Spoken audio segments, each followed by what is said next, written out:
Well, hello, everybody, and happy Sunday. How are you? My name is Scott Pinyard. I am the head coach here at This Naked Mind, and I am live now like I am most Sundays. I've been pretty good about it recently, but I'm live, and I'm here to talk about things that I'm seeing, things that I'm thinking about, things that I see in our groups, things that are popping up for me. And this week, I want to talk about preparing for change.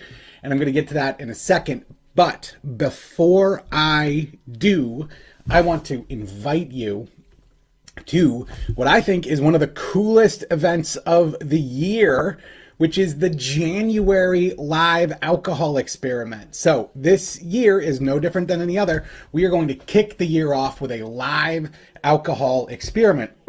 Excuse me.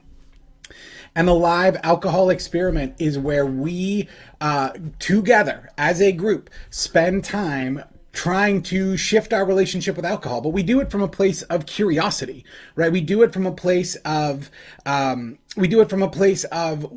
wonder. Like, what could life actually be like without alcohol? And we are going to do that in January in just a few weeks. The good news is, right, because this is normally one of the biggest ones of the year, the January live alcohol experiment is open now, like right now. And so I want to invite you to join me and a whole bunch of other people who are going to be taking this journey together as we start 2022, which, by the way, it's crazy to say that, right? 2022. I have to get ready to write the date wrong for, I don't know, about a month or so until I get it right again. So you can find out more information about this program at taelive.com. The link is in the description. Again, it's taelive.com. It is a 30-day program, and we have daily content. We have daily coaching, and it's all geared toward giving you a shift in your relationship with alcohol, no matter where you are in the alcohol journey. So if that sounds good to you, then please head on over to taelive.com, and I would love to see you in there. Okay, everybody. Oh, first, I want to, as always, encourage you to say hi. Send me a message. Tell me how you're doing. I always love hearing from you guys on this live. So I want to talk about preparing for change. So why am I talking about preparing for change right now? Well, the reason I'm talking about it is that there's a very good chance culturally we have this thought. We see it. It's something that that is shared with everyone. Where we have this idea that, like, oh, we're going to make resolutions, right? I'm going to make a New Year's resolution. I'm going to change. And so, we're coming up to the end of the year, and there's this idea that, like, I really want to start the new year out in a new way. That is awesome. Now, a lot of times you will hear me talk about the idea that resolutions are silly. That is not what I'm going to talk about today. But I do want to point out that the vast majority of New Year's resolutions are broken within a couple of weeks. I cannot remember the exact timeline. I think it's like 19 days. But don't quote me on that. I've seen the research before, though. So what I want to talk about today is that if you are getting ready for making a change, and by the way, no matter what change that is, if it is alcohol, if it is changing your relationship with food, or maybe nicotine, right? Whatever it is that you're preparing to change for next year, I want to give you 3 things that you can do before you start that are going to help you so much along the way. So I'll be talking about this mostly in terms of alcohol, right? Hey, Kelly, how's it going? I'll be talking about this mostly in terms of alcohol, but what I really want to encourage you to do is think about this in terms of whatever it is that you will be having as a New Year's resolution. So here's the thing about change, right? A lot of times we set this date in the future and we're like, okay, January 1, we're going to rock and roll, right? That's when it starts. That's when stuff starts happening. And, hey, it's today, by the way, it's December. It's early December. I don't have my calendar up, mid-December, right? And, it's mid-December, so I don't have nothing to do for the next 2 weeks, right? My start date is a few weeks out, and I want to suggest that that's actually incorrect. And as a matter of fact, that's something that doesn't really serve you, right? The work to change starting in January, that work starts now, right now. Now, it doesn't necessarily mean, and I'm not saying that you need to go make that change right now, but I want to talk about these things in a way that will help fully illustrate for you some things that you can do in preparing for change that will make your life a lot easier and a lot better as we go through the entire process. So, all right, here we go. Hang on, I'm trying to find the comments. I'm not seeing. Facebook changes this stuff all the time. Good thing I have my phone here, so I'm just gonna keep that open. And yes, please send your questions. Say hello. I love to hear from you. So, here we go. 3 things you can do to prepare for your change. First, be honest. And it's interesting to me as a coach, as someone who sees people, I talk to people every single day who want to make some sort of change, who want to move in some sort of direction, and they just don't know how, right? They don't feel like they can. They don't feel like, I don't know. They don't feel like they're ready, yet they're here and they say, I want to change. Now, here's a great thing. When you say, I want to change, you have an incredible opportunity to be honest with yourself about what's actually going on, right? Because at this point, right, the change is coming. So we might as well right now get super duper real and super duper honest about how this is affecting you. And that's what the first tip is, be honest, right? And there's a lot of different ways to do this, but the way that you do this between now and your start date, maybe that's January 1st for you, journal, right? Make videos of yourself, make voice recordings of yourself, but lay out your case, right? Lay out your case why this isn't working and you want to change to that, but be very clear, right? Be very clear about how you feel. Be very clear about, like in my case, like promises I had made that I knew that I would be breaking. Like, be very upfront and honest with yourself about why it is you want to make this change. And the good news is you're living it right now, which means you will have lots of examples that you can refer to, right? Lots of things that you can point back to as experience where you are able to see that and record it. If you do this leading up until the point where you change, you will have made the case for yourself. Now, I want to be very, very clear about something. I am not suggesting that you beat the hell out of yourself between now and January 1st. I do not want this exercise to be full of blame and shame. However, in order for you to change, becoming present with the reasons that you want to move forward, becoming present with the emotions or the thoughts that you're having that are pushing you in this direction is massively powerful. So do this with a dose of compassion, right? Do this with a dose of, you know what? I know that I want to change. I know that I want to move in this direction, but not now. I am stuck. I feel this. I feel that. No judgment. Right? No, what's wrong with me? None of that sort of stuff. But legitimately, what are the feelings? What are the thoughts that are pushing you in the direction that you want to change? If you can do that and be honest with yourself with compassion, then you're really going to be setting yourself up for success when you get to the day when you actually change, because this is what's going to happen. And guys, I see this over and over and over. People forget. We forget, right? We forget why it is we wanted to change in the first place. You know, I have seen so many people, especially in something like the alcohol experiment, where they get like a few days, right? And they get maybe a few weeks, and they're like doing great and they're feeling really good. And then that thought, and you've probably said it, if we were all in the same room, you could say it with me. Maybe it wasn't that bad comes up. The thought of maybe I was overblowing it. And listen, guys, I am telling you this. Ask me how I know, because I went through this shit over and over and over. So if you can be honest with yourself right now, if you can be direct with yourself right now, you can take however you do that, whether it's a journal or a video or an audio recording, and you can look at that when you're at the point where you're second guessing yourself. So this makes a huge difference to have this record, because like I said, we forget. Our memories are not very long. And so that's number one, is be honest with yourself. I see Wendy Marie just signed up. Welcome. That is very awesome. I'll see you in there, Wendy. That's awesome. So number one, be honest. Number two, be clear. Be clear. What are you talking about, Scott? Well, here's what I'm talking about. Be clear with yourself about where you want to go. What is this change that you're making? Right? So in number one, we're talking about being honest and getting present to the reasons that we want to change. And that's very important. But an equally important question is, where the hell do you want to go then? Right? I know I don't want to be here. Well, where do you want to be?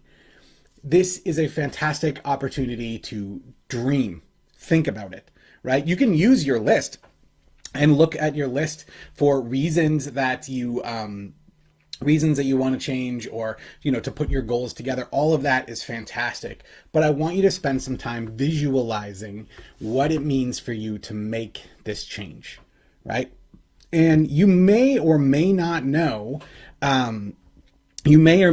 exactly what that's going to look like. That's fine, right? There's so many questions that come up when we think about making this change.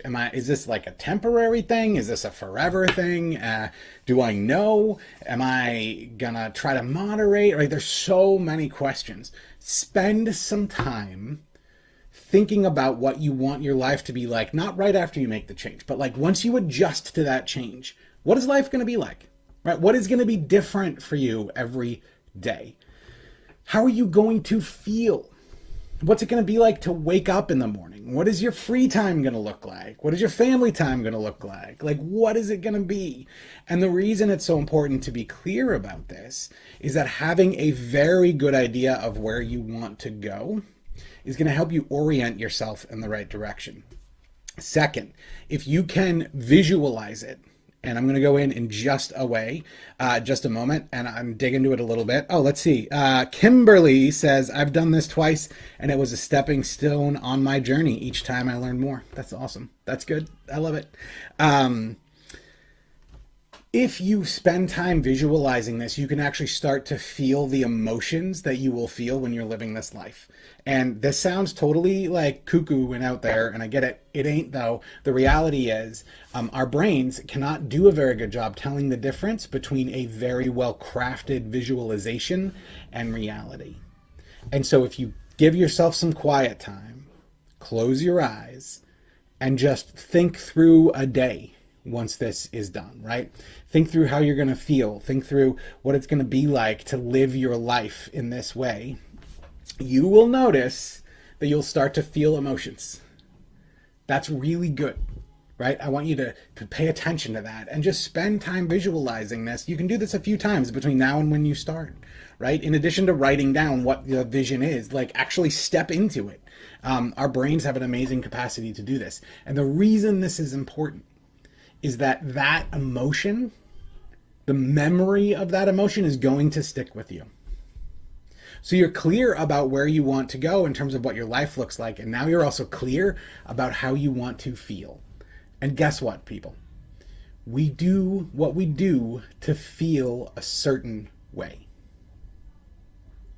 We do what we do to feel a certain way. And so if you visualize this, and then you know what it's like to feel that way, guess what? You're going to be working to get toward that feeling, right? So that's number two. So again, number one, be honest, right? Be very honest with yourself about where you're at right now and why it is that you want to make a change. Number two, be clear. Be clear about where you want to go. Write it out. Visualize it. Feel it. The more clarity you can get around this, the better. Now, I want to add one last thing on here, which is this. Oftentimes people are like, well, I don't really know, and it like causes some stress. I want to be super clear about something. You don't have to know, right? There is no requirement for you to know exactly what is going to, be in store for you, because let's face it, you don't, I don't, no one does.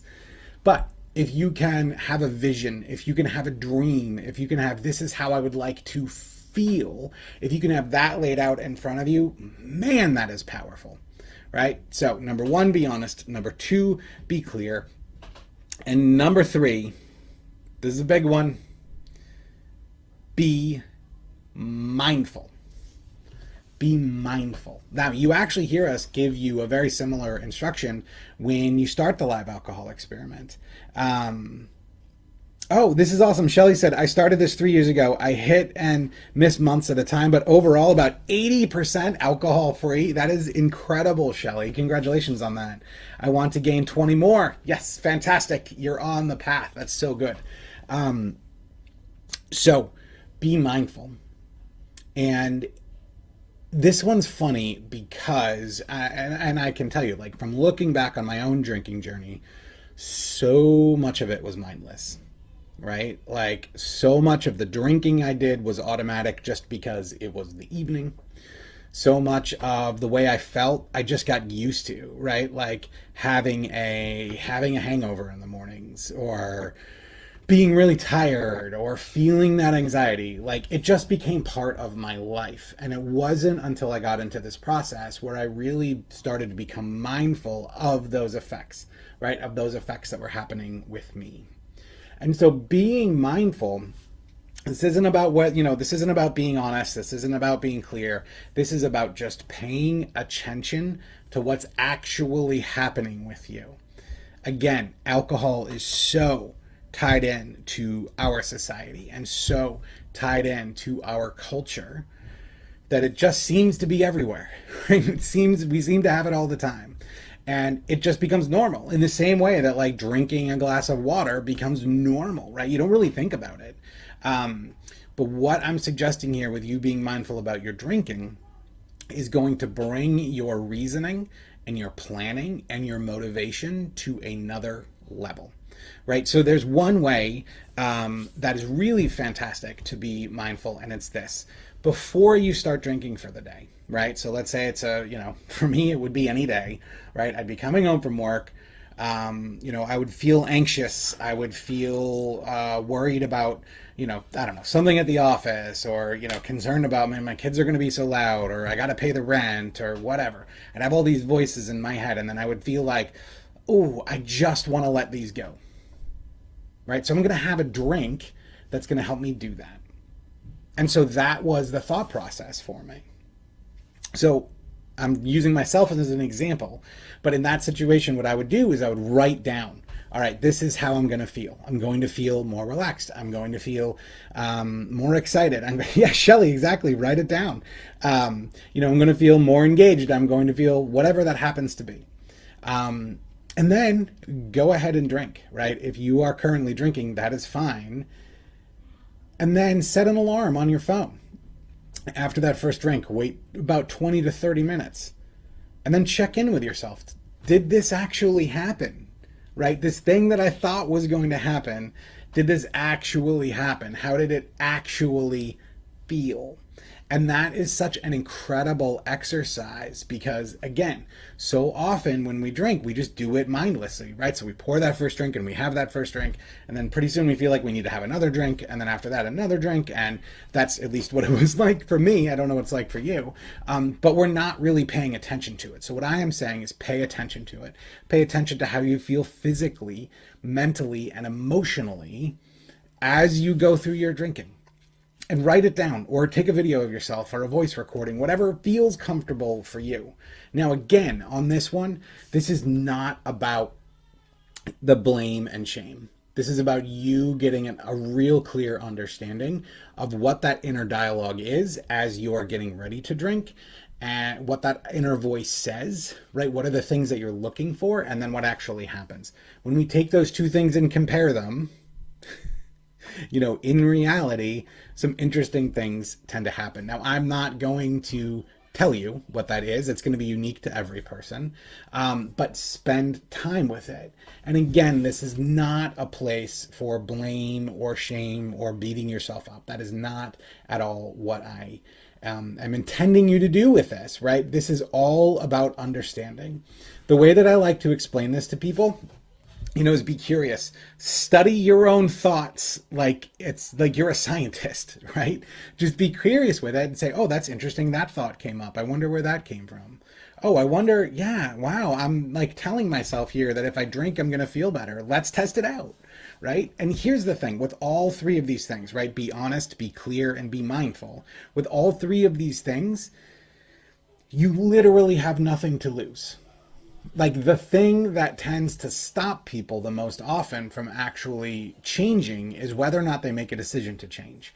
So in your case, if you've made the decision to take time, even if it's time away from alcohol, then the hard part's out of the way, right? Which means all of those barriers to being clear with yourself, to being honest with yourself, to drinking mindfully, all of those barriers are gone. So it literally doesn't matter what you come up with in this process because you're not trying to protect yourself from making the decision, if that makes sense. And so that's it, guys. Those are the three things that I recommend you do as you're preparing for this change. We've got a little over 2 weeks until the end of the year.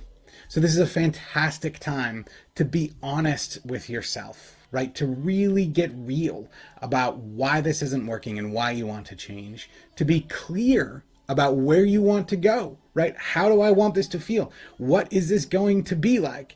And number 3, be mindful, right? Be mindful of what you're expecting out of that drink and what you actually get out of it. Those 3 things can set you up for fantastic success as you start a program going into January. Now, I want to be super clear about something. I am saying this not because I recommend that people wait, but because I know that people wait. And there's a lot of people who are like, hey, Scott, and I actually just got a question here from Kimberly. Says, can you give some examples on how to decline alcohol over the holidays? Yes. I am always someone that says don't wait, right? If you're feeling the motivation now, go for it. But again, like I said, I know a lot of people do. So if you are waiting, right, be honest, be clear, and be mindful. If, on the other hand, you are like, hey, I'm ready, right? I want to try to cut back. I want to try to quit right now. First, I can't recommend enough joining something like the Live Alcohol Experiment, where you are in there with people, right? The group is open right now. You can go in there and you can start having conversations, and conversations are happening right away. So a couple of things to do in cutting back over the holidays. And actually, you can use the same 3 steps, just in a little bit different way. So first, be honest, right? Be honest with yourself. Like, hey, I'm doing this during a difficult time. I'm doing this when there might be more alcohol around me or not. But be very clear with yourself. Like, hey, I'm doing this. I'm going to move forward. One of the biggest things, and I said this a few minutes ago, but one of the biggest determining factors, that's what I wanted to say, is whether or not people make a decision to move forward. A lot of times we half-ass it. We're like, yeah, I want to quit drinking, whatever, right? But we don't like consciously make a decision. So for you, Kimberly, if you want to cut back during the holidays, first decide to do it. Be very clear with yourself. Be saying, hey, I am going to do this, right? That's the be honest part. Second is the be clear part, right? What are you expecting to do over this time, over the holidays? What is your goal? Be clear about it. Is your goal to be totally alcohol free? Is your goal just to drink less? But get real with yourself about where you want to go right now, starting today, and think about how you can achieve that. It's so funny because people say, oh, the holidays are so tough because there's alcohol everywhere and it's just so much temptation. And that's 100% true. Like, I'm not going to say that that isn't true. But one of the things that is true, one of the things that is also true is this: because there's alcohol everywhere, there are people drinking alcohol everywhere. And people drinking is something you can absolutely use and observe and like question, is that how I want to feel? Is that how I want to act? So Kimberly, as part of your being clear, right? Be clear about what the goal is for you, in the foreseeable future, and be clear about what you want your life to be like. Again, that's very much going to help. And then finally, the be mindful part is a little bit different if you are trying to cut back over the holidays. The be mindful part is really be mindful of your thinking. Guys, the number one thing that stops us from being able to move forward with changing our relationship with alcohol, oddly enough, isn't alcohol. It's our brains. It is the way we think. And so, Kimberly, what I would recommend for you is to really be present and clear about what you're thinking, right? Be mindful of what you're thinking, what thoughts you're having, and how you're feeling. And finally, be mindful of how you can meet your own needs. I know that is a ton of information, like fire hosed right at you, and I apologize for that. But you asked a question. I wanted to give you a way that you can kind of interpret these same things in a way that will be effective for you right now as you go through the holidays. Let's see. Kimberly said, my goal is now to be alcohol free. I've flirted with the AF lifestyle. I've had enough data points. Awesome, Kimberly. That's great. One of the things I really want to recommend, if that's the case, is to join some sort of group, Kimberly, whatever that happens to be for you. This group is great, right? The This Naked Mind Facebook group is great. Being part of the alcohol experiment, the live alcohol experiment would be great. Certainly being on the path would be fantastic. Whatever you can do to outline and understand your sources of support and your sources of like content and sort of guidance will be really, really helpful for you. So I think it is something that as you're like looking through these holidays and being, really like, all right, how do I actually cut it down as I go through this? Make a clear decision, right? Be honest with yourself about what you want to do. Be clear about what this goal is. And it sounds like you are. I want to be alcohol free. That's great. And then be mindful of your thoughts and then use the tools that you have as those thoughts and temptations for alcohol come up to work your way through them. It is such a, let's see, seeing some comments. Guys, I don't know what's going on, but I'm not seeing all of the comments. So if you are commenting and I'm not addressing it, I really apologize. I'll come back afterwards and read the other comments that are happening. But anyway, Kimberly, I hope that's helpful. But yes, anything you can do to get support over this time is going to be a huge, huge help. Let's see. Kylie says, what is your opinion on using naltrexone with the Sinclair method, or would you suggest taking it as a daily medication? So Kylie, first of all, we don't give medical advice. So that is not necessarily something I can help you with. However, I can talk to you about my experiences of working with people, who have been doing that. And there have been people, who are using naltrexone and the Sinclair type method to coming through some of our programs. Here's the thing, right? Like the naltrexone will help kind of cut the top off of some of those urges, right? And for a lot of people will report that they still feel them a little bit, but it's not as strong. Some people will report they don't feel them at all. I want to be clear too, this is not a scientific thing. This is just me talking to people. And that can be very helpful. The one thing I will say is this process is not, and I want to be super clear about this, not just about quitting drinking. Right? Any change is not just about a change in behavior. It is a change of thinking. Is it a change of mindset? It is a change of belief that is required to facilitate that change long term. And it doesn't matter if you are using the Sinclair method or if you're not taking medication or you're doing something else.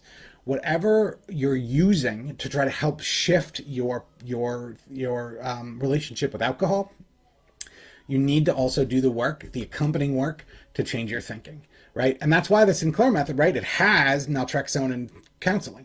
That's why it's on there, because the drug in and of itself isn't actually going to help you in and of itself actually make that shift. What makes the shift is that the drug can kind of bring the noise down a little bit so that you can do the work on the other things.